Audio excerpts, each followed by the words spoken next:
जय श्री कृष्ण दोस्तों, हर हर महादेव। मैं पूनम पांडे आप सभी लोगों का शक्ति कुंज चैनल पे बहुत बहुत स्वागत करती हूँ।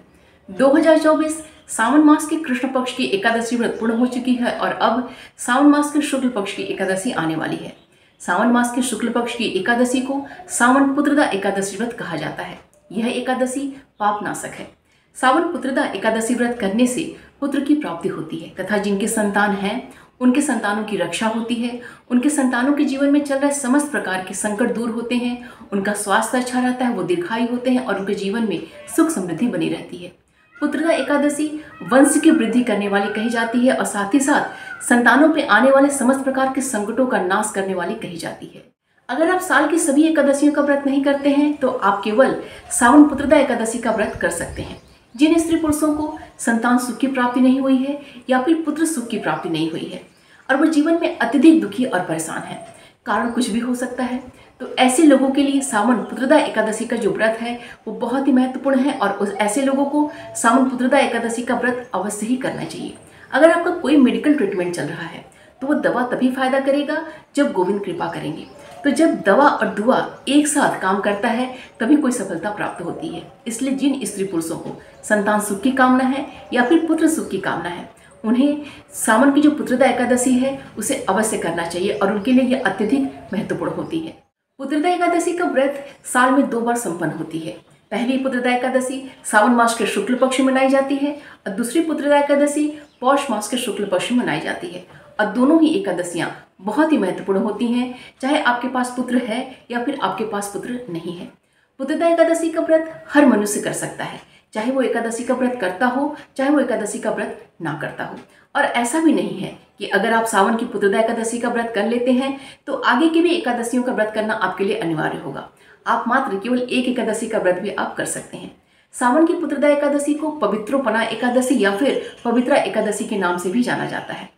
जैसा कि इसके नाम से ही पता चलता है कि यह जो एकादशी है इतनी ज़्यादा सामर्थ्यवान है कि इस एकादशी को कर लेने से मनुष्य के समस्त प्रकार के जो पाप हैं वो नष्ट हो जाते हैं और मनुष्य जो है पवित्र बन जाता है, जिससे उसके जीवन में चल रहे समस्त प्रकार के दुख तकलीफ जो कष्ट है वो दूर हो जाते हैं और वो भक्ति मार्ग में आगे बढ़ने लगता है।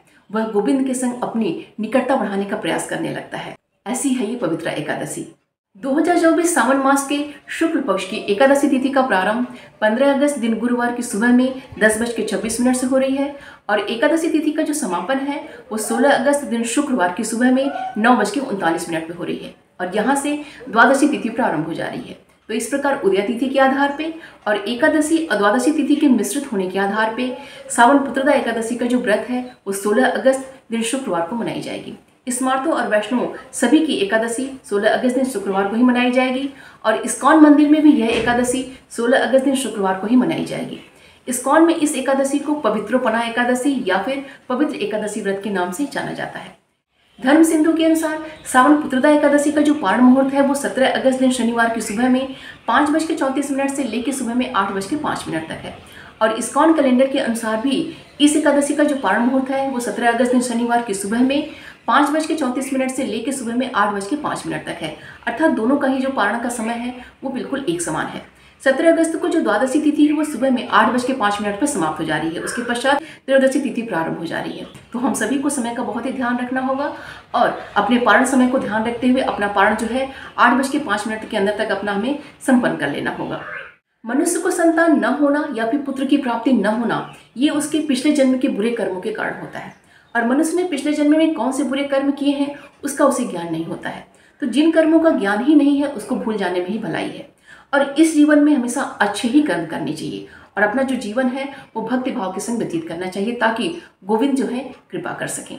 सावन शुक्ल पक्ष की जो पुत्रदा एकादशी है उस दिन भगवान श्री कृष्ण के बाल स्वरूप की पूजा करना बहुत ही ज़्यादा फलदायी होता है। तो इस दिन भगवान श्री कृष्ण के बाल स्वरूप की पूजा के संग संग जिनको पुत्र की कामना है, जिनको संतान की कामना है, उन्हें संतान गोपाल स्तोत्र का पाठ अवश्य करना चाहिए क्योंकि संतान गोपाल स्तोत्र का जो पाठ है वो बहुत ही ज़्यादा प्रभावशाली है। इस स्तोत्र के पाठ के संग संग ऐसे व्यक्तियों को वंश वृद्धि क्रम वंश कवच का भी पाठ करना चाहिए क्योंकि यह जो कवच है ये भी बहुत ही ज़्यादा प्रभावशाली है। तो जिनको भी पुत्र की कामना है इन दोनों ही स्तोत्रों का पाठ अवश्य करना चाहिए। लेकिन ऐसा नहीं है कि आप केवल एक एकादशी को इस स्तोत्र का पाठ कर लेंगे तो आपकी जो है मनोकामना पूर्ण हो जाएगी। तो आपको इस दिन से ही, सावन पुत्रदा एकादशी के दिन से ही आपको संकल्प लेना है कि आपको प्रतिदिन संतान गोपाल स्तोत्र का पाठ करना है और प्रतिदिन आपको वंश वृद्धि करम वंश कवच का आपको पाठ करना है। क्योंकि जब इसको प्रतिदिन आप पाठ करेंगे तो आपको सफलता प्राप्त होगी। और जब तक आपकी मनोकामना पूर्ति ना हो जाए तब तक आप प्रतिदिन इसका पाठ आप करते रहिए श्रद्धा भक्ति भाव के साथ, क्योंकि गोविंद जो है बहुत ही कृपालु है और ये जो दोनों ही स्तोत्र है बहुत ही ज़्यादा प्रभावशाली है। तो आपकी जो मनोकामना है वो अवश्य ही पूर्ण होगी। इसके अतिरिक्त जिन स्त्री पुरुषों के पास संतान है या फिर पुत्र उनके पास है, उन्हें अपने पुत्रों के कल्याण की कामना से इस दिन विष्णु सहस्त्रनाम का पाठ अवश्य करना चाहिए, क्योंकि विष्णु सहस्त्रनाम जो है बहुत ही ज़्यादा प्रभावशाली है। इसके अतिरिक्त इस दिन आप गोपाल कवच का पाठ कर सकते हैं या फिर नारायण कवच का पाठ कर सकते हैं और अच्युताष्टक का भी पाठ आप कर सकते हैं, क्योंकि ये सभी भी बहुत ही ज़्यादा प्रभावशाली हैं। इन सब के अतिरिक्त अपना समय निकाल के इस दिन भगवान श्री कृष्ण का जो बहुत ही प्रिय मंत्र है, कृष्णाय वासुदेवाय हरे परमात्मनि प्रणतः क्लेशनाशाय गोविंदाय नमो नमः, इसका ज़्यादा से ज़्यादा इसका जाप करना चाहिए, क्योंकि इस मंत्र के जाप से जीवन में चल रहे समस्त प्रकार के जो दुख हैं, कष्ट हैं, संकट हैं, सभी जो है वो दूर होते हैं। तो बहुत ही ज़्यादा प्रभावशाली ये मंत्र है। पुत्रदा एकादशी जो व्रत है वो संतानवती स्त्री पुरुष के लिए और निसंतान जो स्त्री पुरुष हैं दोनों के लिए भी बहुत ही ज़्यादा महत्वपूर्ण होती है। तो जैसे भी आपकी मन की मनोकामना हो गोविंद के सामने, वैसे ही आप अपनी प्रार्थना कीजिए और उनसे अपनी पुकार आप लगाइए। गोविंद बहुत ही कृपालु हैं, सबकी पुकार सुनते हैं। तो उम्मीद करती हूँ कि यह वीडियो आप सभी के लिए बहुत ही उपयोगी होगा। वीडियो को प्लीज़ लाइक कीजिएगा और शेयर कीजिएगा अपने दोस्तों और रिश्तेदारों के साथ।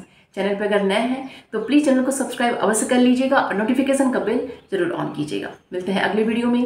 भगवान श्री कृष्ण और राधा रानी की कृपा दृष्टि हम सभी पर बनी रहे, यही मंगल कामना है। जय श्री कृष्ण, हर हर महादेव।